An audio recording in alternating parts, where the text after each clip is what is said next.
আসসালামু আলাইকুম দর্শক শ্রোতা, সবাই কেমন আছেন? আশা করি ভালো আছেন। যে যেখান থেকে ভিডিওটা প্লে করছেন, আশা করি ভিডিওটা না টেনে পুরো ভিডিওটা দেখবেন। আজকে আপনাদেরকে একটি রিক্সা দেখাচ্ছি, একদম ব্যতিক্রম। এই যে দেখুন,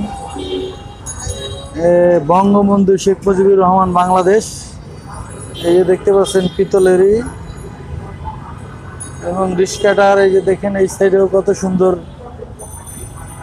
কি করে একটি বাঁশি দেখা যাচ্ছে। আমি দেখাচ্ছি এই সাইডে করোনা ভাইরাসের জন্য যে হ্যান্ড ওয়াশ থাকে, এটা আছে। এরপরে যে উপরে দেখেন কত সুন্দর সিস্টেম। এই সাইডটা একটু দেখে আমি,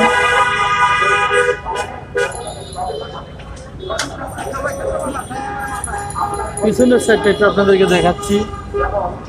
একটি নৌকা আছে এবং এই যে দেখেন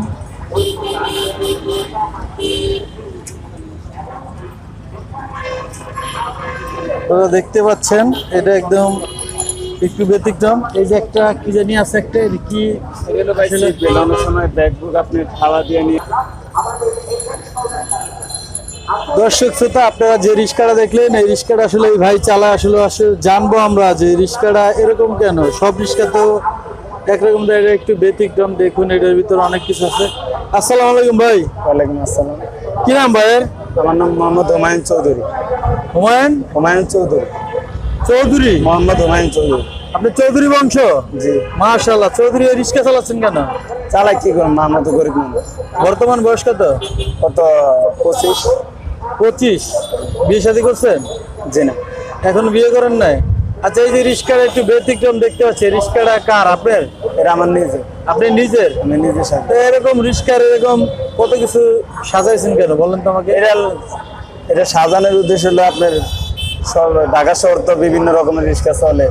আমি সাজাইছি অন্যরকম, জন মানুষ দেখলে জন এটা জিনিস রিক্সার জন্য আকর্ষণ, একটু চাহিদা ভালো থাকে, এর জন্য আমি লাগাইছি বিভিন্ন জিনিস। নৌকা, এটা আপনার হ্যান্ড স্যানিটাইজার। এখন তো করোনা ভাইরাস, যেই বর্তমানে করোনা ভাইরাস, তার জন্য লাগাইছি হ্যান্ড স্যানিটাইজার। সিট বেল্ট আছে। এই সিট বেল্ট লাগাইছেন? সিট বেল্ট কি আসলে কি রিক্সার জন্য না প্রাইভেটে থাকে? কোনটা বলেন? প্রাইভেটও থাকে। আমারটা তো হলো আপনার অনেক সময় রিক্সাতে যাত্রীকে ব্যাগ থাবা দিয়া নিয়ে যায়। জি। প্রাইভেট দিয়া, হুন্ডা দিয়া, তো ব্যাগও নেয়, আবার যাত্রী পরেও যায়। মানে এই দুইটা সুবিধার জন্য আপনি সিট বেল্ট লাগাইছেন? সুবিধার জন্য লাগাইছি, কারণ আমার যাত্রী ব্যাগটা যেন থাবা দিয়া না নিতে পারে। এই যে পিছনে একটা দেখতেছি, ওটা কি? ওটা কি লাগাইছে? পিছনে হলো ওটা কিছু না, এটা ছাতি লাগাইছি। অনেক সময় একটা এর মতো দেখা যায়, একটা বেলের মতো। ওটা কিসের জন্য? না, ওটা লাগাইছি এমনিতেই। মানে এমনিতে লাগাইছি যাতে লাগলে যাতে আরামে বুঝতে পারে না। ছাতিটা কি জন্য? যাত্রীদের জন্য? ছাতি যাত্রী লেগে, বৃষ্টি এলে কেউ ছাতি রাখতে পারে না।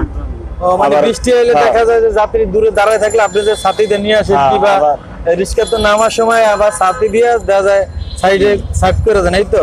আবার রোদ অনেক সময় পেসেঞ্জারে বলি যে ছাতি, রোদের মধ্যে ছাতি নেন, ছাতি নেই, রোদের সময় এই করেন না। যাই হোক, ভালো লাগলো। আপনার এই গাড়িটা বানাতে কত খরচ হয়েছে ভাই? ভাই আমার তো হিসাব নাই, আমার প্রায় আপনার 70,000 টাকার মতো গেছে। 70,000 টাকার মতো খরচ হয়েছে আপনার? হিসাব নাই তো, ডেলি লাগাই কিনি। এটা কি একবারে লাগাইছেন না আস্তে আস্তে লাগাই? আস্তে আস্তে লাগাইছি। আর সামনে আর কি পরিকল্পনা আছে গাড়ির? এখন আপনার ইন্ডিয়াটা ক্যাপ পাল্টাম, আবার পিতলের একটা ছবি লাগাম বড়, শেখ মুজিবের। শেখ মুজিবের ছবি লাগাবেন? শেখ মুজিবের ছবি লাগাবেন কেন বলেন? লাগাই, তারে ভালো লাগে। তারে ভালোবাসেন না? আপনার দেশের বাড়ি কোথায় বললেন? আমার দেশের বাড়ি ভোলা তজুমতি থানা। ভোলা থানা না? তজুমতি থানা। যাই হোক দর্শক শ্রোতা, আপনাদেরকে দেখানোর চেষ্টা করলাম। ভিডিওটা কেমন লাগলো তা অবশ্যই কমেন্টস করে জানাবেন। ভালো লাগলে একটু লাইক দিবেন আর ভিডিওটা একটু শেয়ার করে দেবেন। আর যারা এখনো চ্যানেলটি সাবস্ক্রাইব করেন, অবশ্যই চ্যানেলটিকে সাবস্ক্রাইব করে পাশে থাকা বেল আইকন অল লিখে অ্যাক্টিভ করে দেবেন।